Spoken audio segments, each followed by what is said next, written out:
Okay, hello everyone and welcome back to What's Your Decision, a custom position that I have created. And in this video, this is the going to be the last pure video on opening theory in the custom position. And after this, the next video will probably be on a different custom position, um, but I still have more to cover, like new developments I found in tournament games in this position, which I'll get to later. But right now we're going to cover the last move. So far we've looked at basically f4. We've looked at e4. We've looked at knight d3, like that was in the e4 theory video. We've also looked at e3. So everything, basically every single legal move from the start of the game, besides king g4 and pawn to g4, have all been looked at. Well, king g4 is not a move, but g4 is something that we're going to look at over here. So this g4 opening, the idea with g4, it kind of has some similarities with e3, but we want to bring the knight to g3 and then bring the knight to e4, or we move this pawn to e3, sometimes e4, and then move the knight back to e2 and try to take on c3 this way to free our queen and bishop. So that's the idea behind g4. So actually the last video that I showed on 1 e3 b5, I'm just going to quickly go over something at the beginning. So if we go c5, d5, b3, and if we play bishop, so if bishop b5 is played over here, right? If you recall from the last video I had on theory in this position, when we started with pawn to e3 as white, and then black played pawn to b5. So if you remember, this is the reverse of 1 e3 b5 theory shown in the last video. So go look at the last video if you haven't already. And so I'm just going to quickly, if you remember the main line in the last in 1 e3 b5, where basically the colors were reversed. These exact moves. So this was the main line, and in this position the colors are reversed. So black's the one that frees their queen instead of white, and white clamps down on this bishop on g8. And so the purpose of showing this is that all the lines from e3 b5 are basically like lines that can be in this g4 variation as well, except the colors are switched.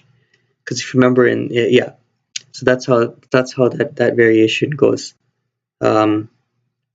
Because when in that e3 b5 variation, white played e3 and then they eventually played e4. So over here, black has just played d5. So that's why it's basically become the exact same thing, but with the colors reversed. And so actually, what the theory that I'm going to be showing you, at least the theory with d5. So g4, c5, knight, g3, d5. This theory, you can apply this to your e3. You can do the e3, b5. You can play these lines as well. Although the main conclusion I have with this g4 lines is that it's not like losing, but it's not the greatest thing for white. So because white has the first move in the chess game, white's objective is to prove prove an advantage in this position. And because white has played g4 and knight to g3, so one thing you want to watch out for is that if this pawn were to move to c6, then these dark squares are really weak. A bishop could go to e5 here and take on f6, which would be bad. A knight could come in over here, maybe take on g5 or go to f4. So you have to be very careful with the dark squares. And also white isn't directly controlling the center. So the only way for white to be able to prove an advantage in this 1g4 opening is if white was able to free their queen and bishop, because they're conceding the center and they're conceding these dark squares over here. So this is the main line, which is also the most intuitive variation, where you just play c5, d5. But so after g4, c5, so I'm just going to cover a couple of sidelines first. There's actually something very interesting. So knight e6 can be played after here, which is aiming for to take on g5. And in this position, white has a very interesting, like, white has a very interesting f4, which defends the g5 square, but it appears to just hang this f4 pawn. And so this is like a poison pawn. This is if black takes it, black is losing, like incredibly so. So if you just take on f4, then after knight d3. So over here it's very interesting. Knight g3 is a very interesting move because the first thing you know is that it just hangs this g2 pawn. However, if black were to take on g2, king g3 and black's knight is actually trapped with no moves, so black can't really do that. So what knight d3 does is basically it attacks this f4 knight. So if the knight were to take on d3, then after c takes d3, you'll notice that white has gotten their queen and bishop out for no cost to material, and after c5, white can open up the position further to attack black, seeing that rook takes c3, and actually if black takes it, it's lost. So c6, f4 is played, and just white is completely winning in this position. So after knight d3, black cannot take on d3, and also that means like black's knight over here is actually attacked by white's knight, right? But the other thing that white knight is looking at is it's looking at this b4 square. So black wants to defend this knight. They don't want to go down material, and they also want to defend against the b4 square. And so because of these two big threats, there's nothing that black can do about it. So the one move you might see over here, which is knight to d5, which escapes the threat of the knight capturing on f4, and it also defends b4, and additionally it also attacks f6. So it looks like a really good move and probably winning for black. However, white still has knight takes b4, incredibly so. So if black takes with the knight, then obviously white's queen is going to get out. So black takes with the king, and if knight takes f6, then white is faster with queen takes c3. So we can't do that. The knight takes b4, king takes b4, and f4 is played. So f4 is looking to bring the rook to sorry, not f2. It's looking to bring the rook to f3 and to take on c3. So and if black were to take, so in this position, if black took on f6, then we just have bishop d4 over here. The bishop, like the king's going to get checkmated. This probably this knight is pinned to the queen. It's completely losing. So after f4, black plays c5, so that bishop d4 is no longer a move, and then now black is preparing to take on f6. However, white is quicker with their plans, so they play rook f3. So now if rook f3, and this is completely winning because if black take, then this queen takes c3 check, and this king is getting hunted down, and the knight is pinned to this queen over here. G takes f6 is probably coming eventually over here, so we don't want to do that for black. And after a rook f3, basically any move that is played, let's say c6 is played, which looks to like attack the bishop and the knight on f4. Just after e4, anywhere this knight moves, and the c3 pawn is falling with check from the queen. So black is completely losing over here. So going back, that's this f4 move, and so after f4, if black doesn't want to, so we know that black can't take on f4. Computer over here is just saying something like d5, and black continues in the center. That's how black would continue. So the main line is g4 c5, and after knight g3, d5 is played. Let's see, 2 knight e6 over here, f4. See in my notes if the exact same thing happens. Oh, this is a bit different because where is it? Oh yeah, this is a bit different. So actually, this is an interesting move. So the main line here is d5, but if black plays knight e6, we can play f4 again. However, it's a bit tricky because now if knight takes f4, we can't play knight d3 because knight takes g2 is checkmate, because we've moved our knight to we moved our knight to g3, and so our king doesn't have the g3 square anymore, and the king actually gets checkmated over here. So we can't play knight d3, but we have e3 over here. So this is the theory.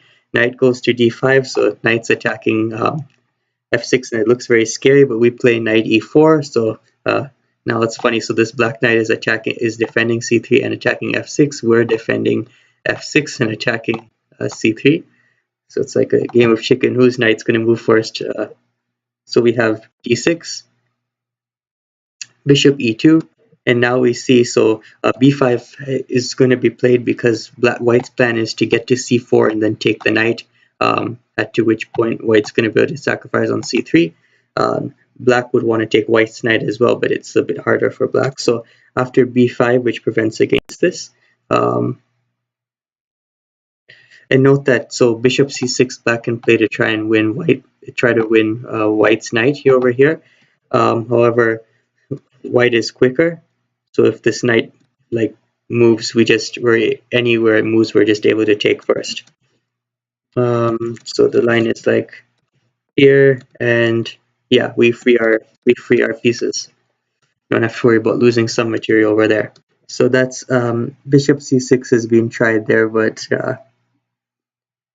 and if bishop b5, this is a sideline here, so we're trying to prevent white from taking on e5, but white just plays bishop c4, which is quite a nice move because we're threatening to take and then take on c3, and if the bishop were to take, then after our pawn takes, and we're attacking this knight, so so black can't take. Black has to play c6 over here, so we take the knight.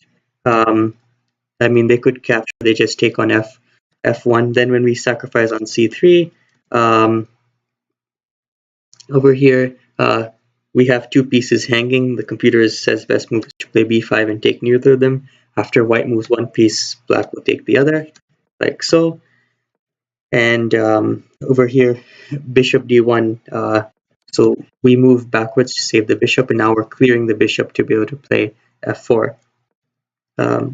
b4, queen d2, d5, f4, and the computer thinks that black is better over here. However, over white should be better here because white's going to play c3. White's going to take. Black's pawns are not in like a fortress to block. Black's pawns are not in a fortress to block white's pieces. White has good development that they're able to get. Black still has to develop their pieces. So white should be better here. So that's why going all the way back over here, we had the main line as pawn to b5. To which it's really funny here because actually we play bishop to c4 anyways, because we still want to take on d5, and we're fine with giving up the bishop because so the main line actually black takes, we take back, and now black's knight on d5 is attacked, and we're gonna win c3. So when we take back, black moves back, we take, black takes, knight d5 is played, and actually over here I wonder we can if black tries to play black tries to play knight b2, I mean eventually we could play like here anyways, and we're going to get the bishop out and then the queen. So black can't really stop anything over here. Right, so this looks pretty good. These lines look pretty good for they look pretty good for white. So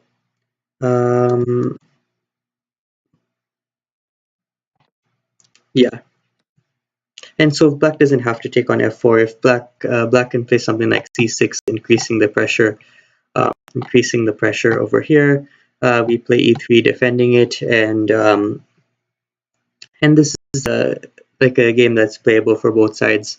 I think after d5, black is probably a bit better, and this might actually transpose to some of our main lines over here. Which now that we've covered these lines, I'm going to get into the main lines. So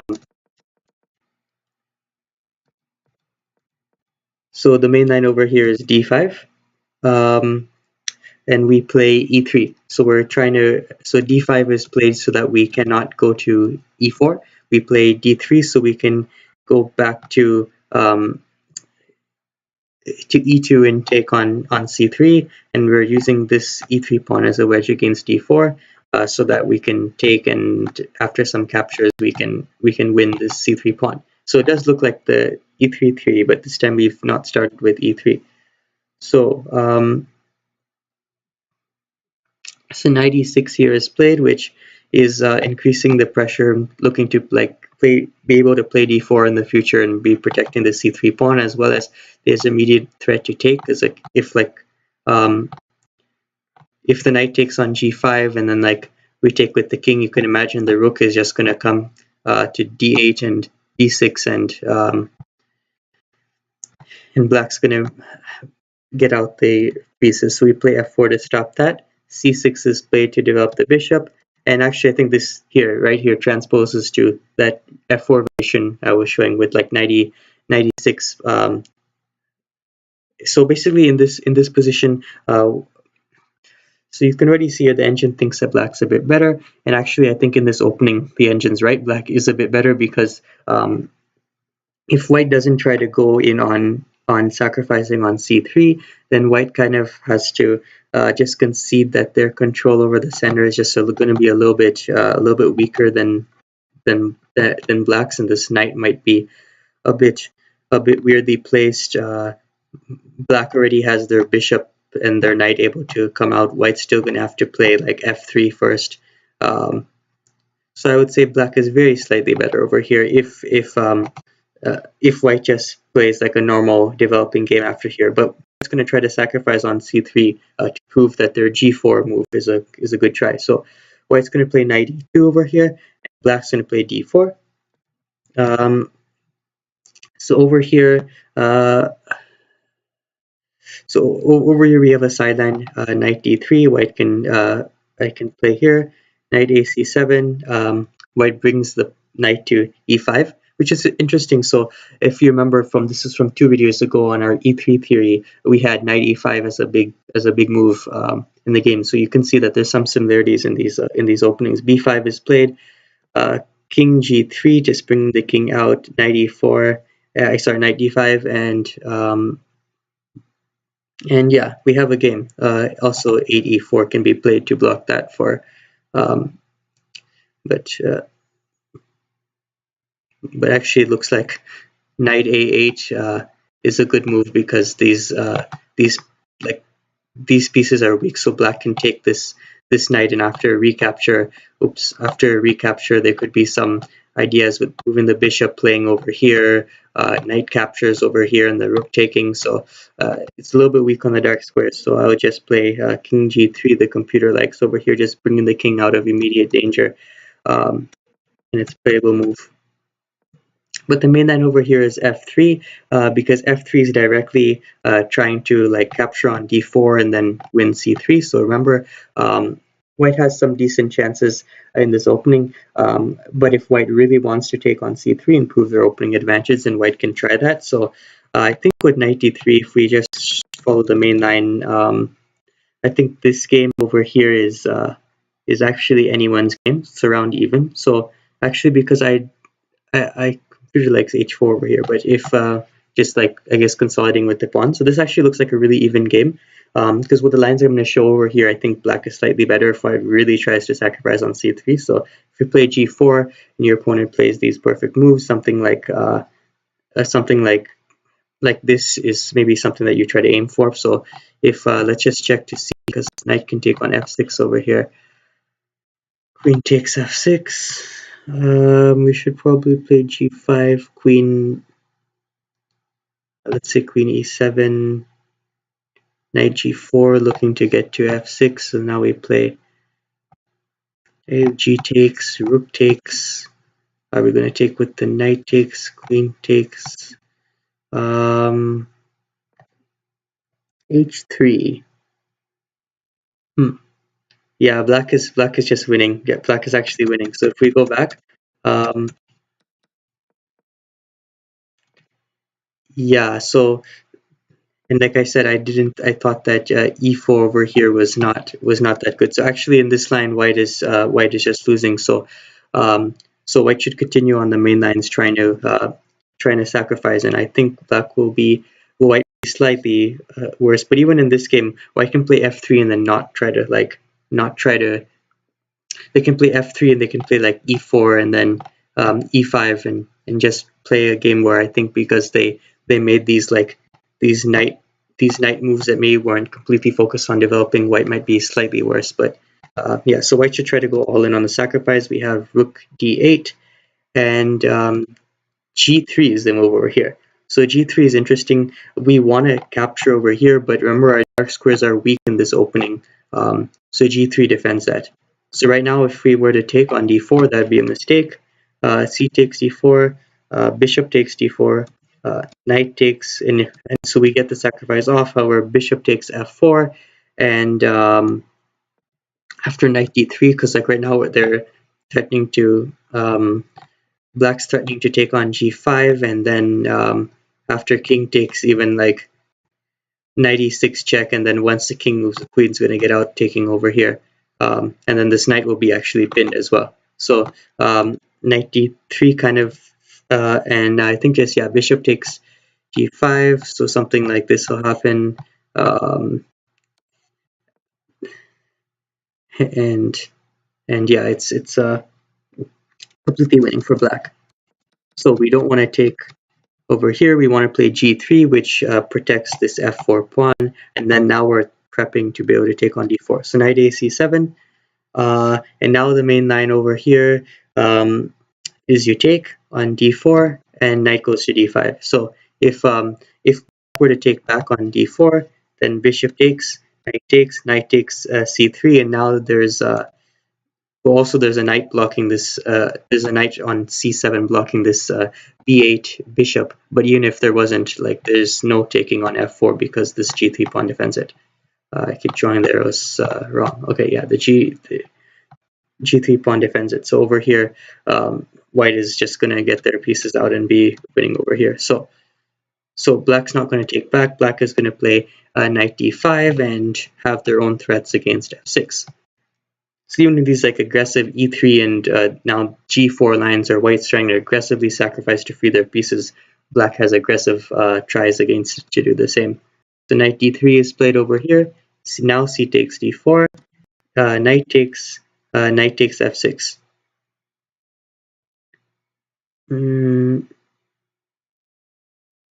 So this is basically in this position, right? This is like the big point in this theory. So we have knight takes d4, and if so in the other lines we had bishop takes d4. Let's just make sure why this, I don't have this in my notes here. Just knight takes d4, knight e3, or knight just takes, yeah, knight takes f6, and black gets this off. So we have to play knight takes d4 after. So actually, there's an interesting move over here. Knight e8, e takes f4. So maybe black is trying to like take advantage of these dark squares. And when I was first like analyzing this, the computer really liked this variation. However, I have in my notes white actually wins. So let's see how white wins here. G takes f4. Knight takes f4, knight takes, bishop takes f4. So now the bishop is the same as we saw a couple of variations before. Bishop's threatened to take on g5, and this time now on c1 as well, and then even go to b2, and this queen is toast. So we have knight e2 is played to defend the rook and attack this bishop. The bishop, let's quickly see why the bishop can't take on g5. Let's see, bishop takes g5, king takes g5. If we have rook d5, check, king h4, queen takes, king g3, and c5 is played, yeah, to and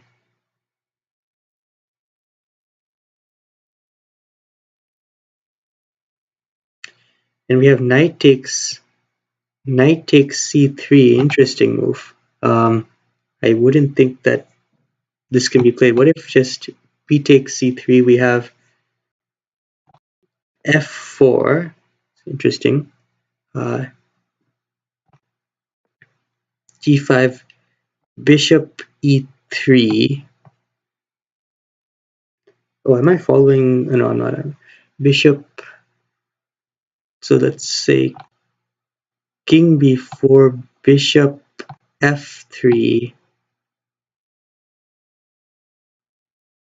g takes e, rook d4, b2, king b4. Trying to see the, now we have rook f3. So it looks like the rook e4, bishop d3.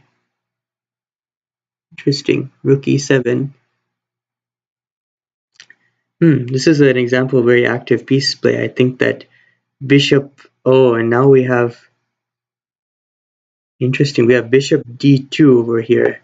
C takes, queen takes. If we promote over here to queen, rook f4 check, and the king is going to get mated if not for queen takes,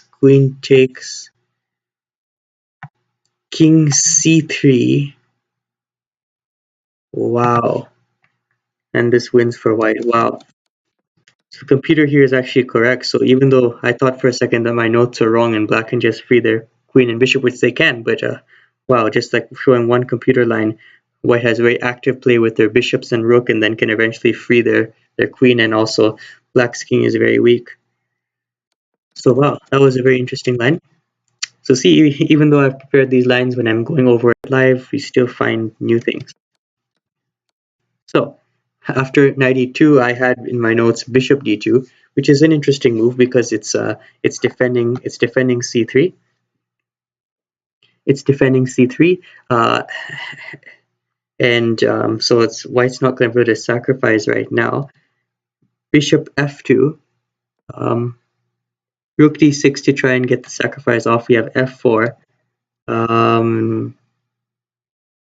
If the rook, yeah, and if ever the rook takes, then we're going to go bishop d4. So c5, bishop e1, bishop c6, takes, c3, black promotes, but white gets their queen out.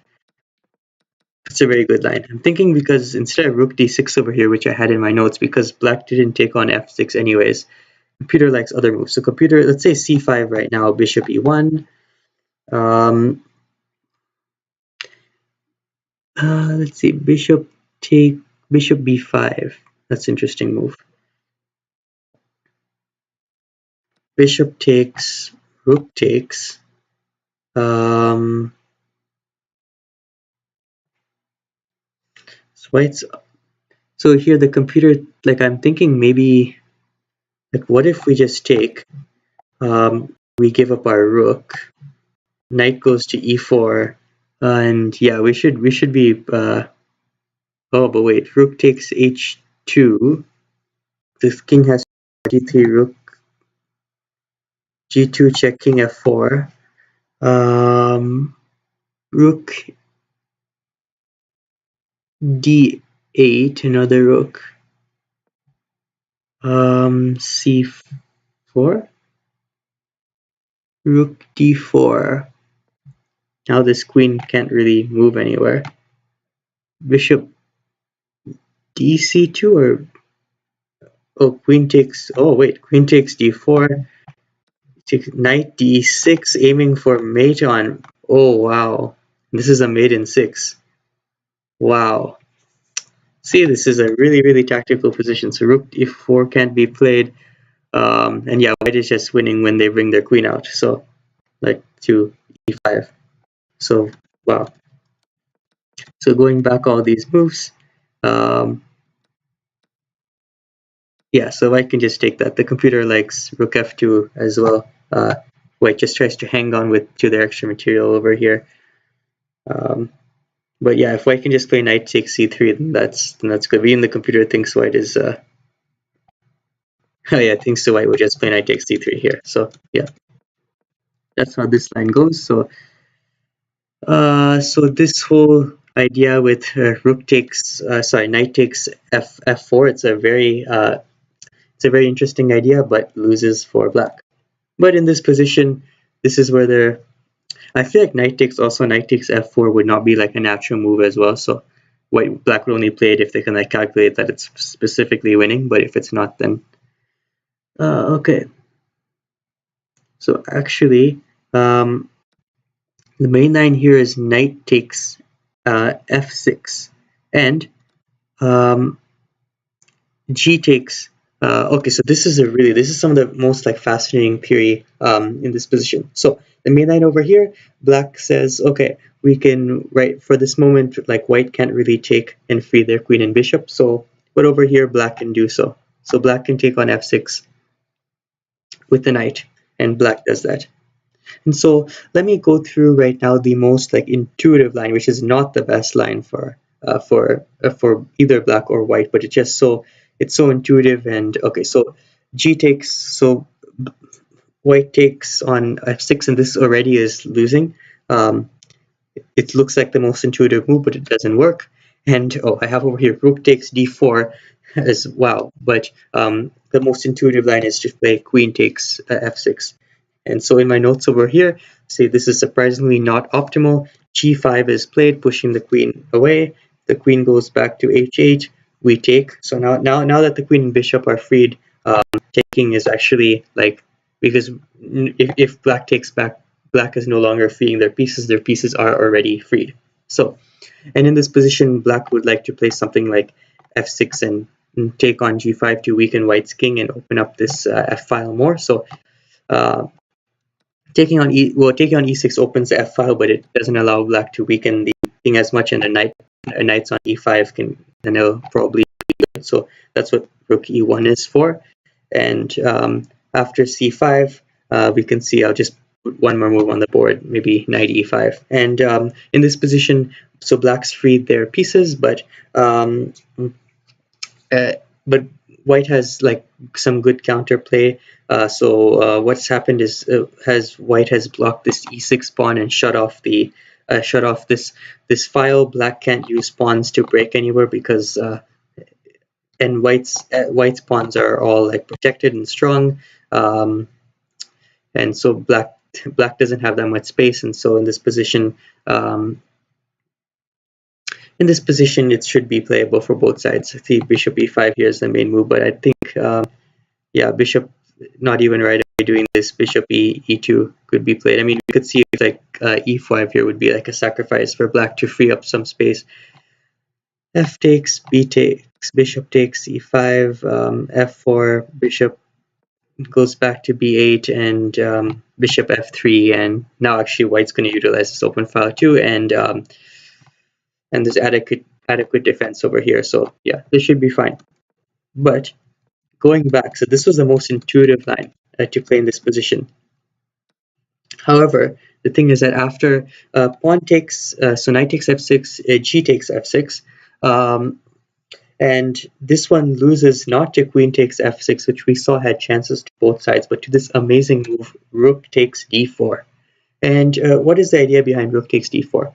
Well, you think it might be a useless move because this knight is not really threatening to like free white's pieces. So why would we take on a d4? Let's see why.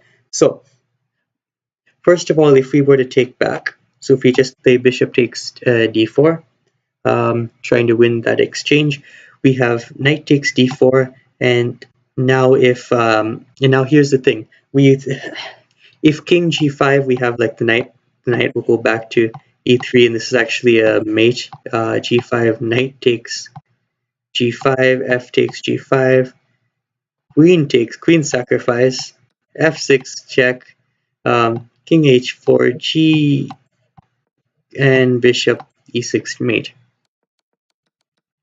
So that is why we can't play. And if we just play g5, then knight f5 is also knight e3 check, h4, knight g2 check, and white has made it because this bishop also and the knight also controls over here as well. So it's a really it's a mate. So that's why rook. So actually, we can't take back. So rook takes d4. Now that I've showed you this, you see like the d4 knight is basically hanging because white can't take back on d4. So actually, the idea behind rook takes d4 and why it's winning is simply for like the simple thing is that black just wins a piece. So white plays g5 to block black's king in again, and c5 is played over here. Black's actually enticing white to take if white were to take on d4. So knight takes d4, and there's actually the same threats. The same threats over here, bishop b5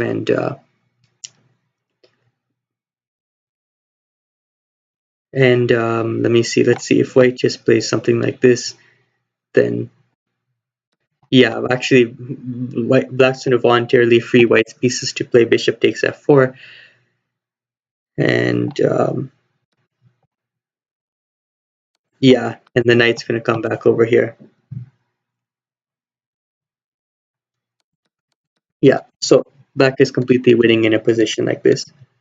So black plays c5, we have rook e1 in the main move, rook goes to d5. So actually this is really interesting. So after rook e1, so white didn't take this rook on d4. Now the rook has a really interesting move, rook d5. And the idea behind this is actually rook f5 and then rook takes on f6. So that's something that that white has to defend against. So white plays knight e5, which is the only move which like kind of blocks black from getting to f5. But bishop b5 is played. And here I have in my notes. Although material is even here, white is lost as the e5 knight is being heavily attacked, and moving it would allow rook f5, and black is threatening to play knight takes g5, which cannot be stopped. Because after knight takes g5, it's like an overload, because black has two pieces defending on this this e5 square. So bishop b5, rook e4 is played, knight takes g5. So for example, this would be one variation. There's really nothing white can do. Knight takes g5, knight c4 check, bishop takes, pawn takes g5, bishop b5 is played, and you'll see over here, because we would lose this knight if we took with this king also, we're going to be rook e8, we're gonna get to e6 and take. So in this variation we have we take the knight, the bishop goes back, and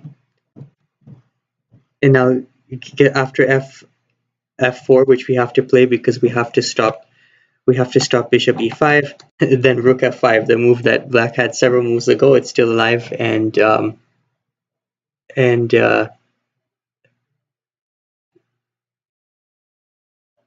it's still alive. And if we look in this move, black's gonna win because black can just take on f6.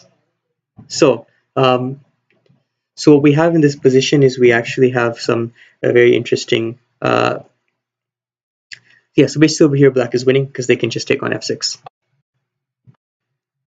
So if we go all the way back, that is why this rook takes d4 is a winning move for black. It's kind of like a free knight, and also black has ideas to take on f6 more than white has to take on c3. So this is where the most interesting part of this whole variation goes.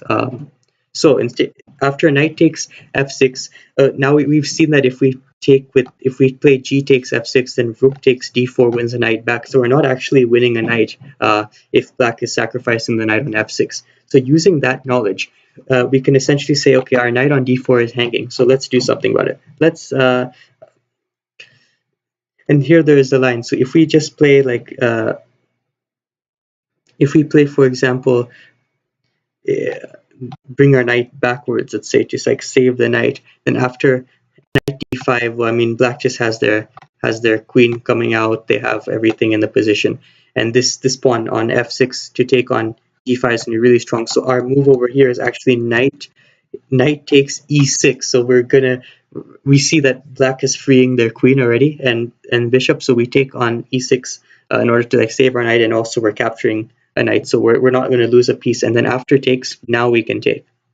So that's the move in this position, and that is why. And white saves their piece. So now you might be like, okay, so now white has good chances here, and I think white has some chances, but here is the only continuation.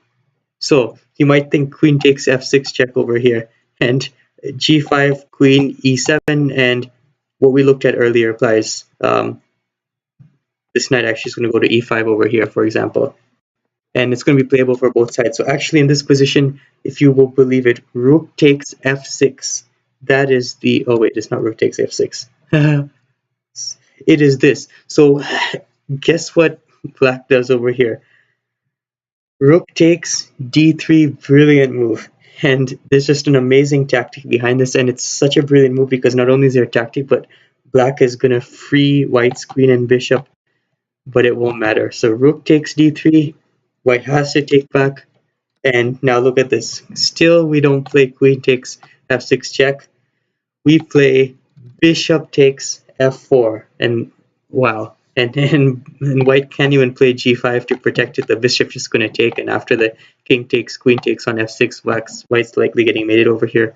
So we have to take the bishop. So now we've sacrificed a rook for a knight, black sacrificed a bishop.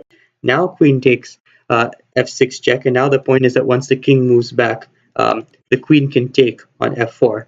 Because if the bishop didn't take on f4, then this f4 pawn is not hanging. But now after pawn captures back, now this f4 pawn's hanging. We play queen takes, king c3, queen takes f4 check, king goes to g2, and queen takes c1. And black black wins a rook back. So if we look at everything that was sacrificed in these last few moves, so black sacrificed a knight, but and white took a knight. So far, no material has been won. Now white won the knight, so black has sacrificed a piece. Then black sacrificed an exchange. Then black sacrificed another piece. So black has sacrificed two pieces and an exchange, like for some pawns. And then they win a couple more pawns back, and then they win a rook.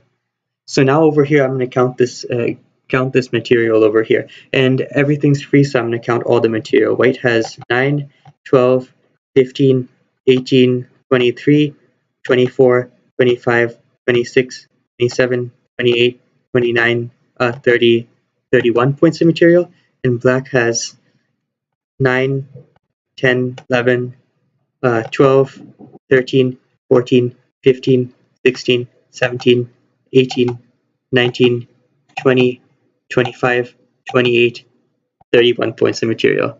And you can see over here that the material is completely even on the board, but if you look at the engine evaluation, it is minus 2.32. So white's actually up a piece, but black is up 3 pawns. And the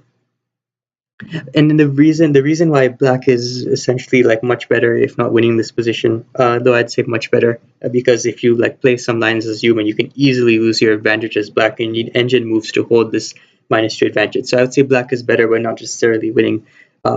Because black here has the initiative. So if we just look, like all white's pieces are on the back rank. White's queen is stuck on a1 for the time being. It's going to take some time to move these bishops. Black's queen is infiltrated. Yes, black needs to develop their bishops, but they can do that eventually. They can move this pawn as well. White has very few promotion threats, actually they have none, because their king needs to be defended by these 3 pawns around the king. So white doesn't have promotion threats, whereas black, especially this c3 pawn, is very, very strong and can be promoted. So it's just a sample line over here. Rook e1, queen d2 check, bishop f2. So for example, and e5 over here looks like a good move as well for black. Bishop e3 attacks the queen, but the queen will go to b2 check. And actually, so once the sacrifice happens, just look, these 2 pawns will be monstrous for black. So even though normally like black has the initiative, so they wouldn't want to trade material, but here they trade material for an even stronger pawn promotion threats.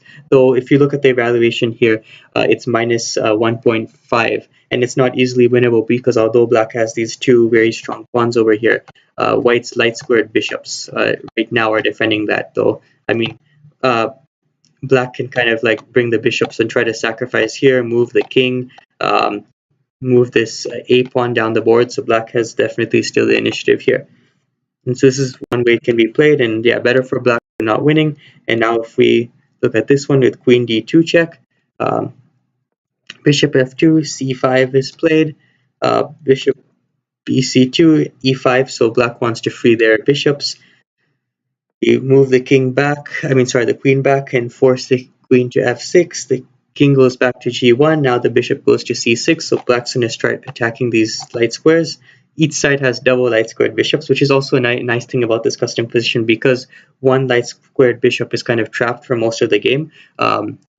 Normally, so there's can be lots of times where you can have double light squared bishops. So rook goes to e3, bishop goes to d5 there, and then black, white's kind of cramped there and couldn't defend the pawn, but so black is going to win a pawn over here and play out this position. So if we see here, it's around -2. Now black is up 4 pawns for the piece, and but if you look over here, white has kind of placed their pieces in a good position to kind of try to stop against black's promotion threats. It'll take many moves for maybe black to move the king out and then start moving all these pawns like that. So it takes some moves for that to happen. White doesn't have any promotion threats going on now that black took another pawn. There's no way white's going to promote. So white's going to have to just use their pieces to try and overpower black. Or to just hold the game in this position. Black's going to try to maybe do the promotion. So if we just see queen e1 over here, for example, attacking this e5 pawn, actually over here, computer doesn't have this at the top, but what if we just played natural moves here? Rook e8,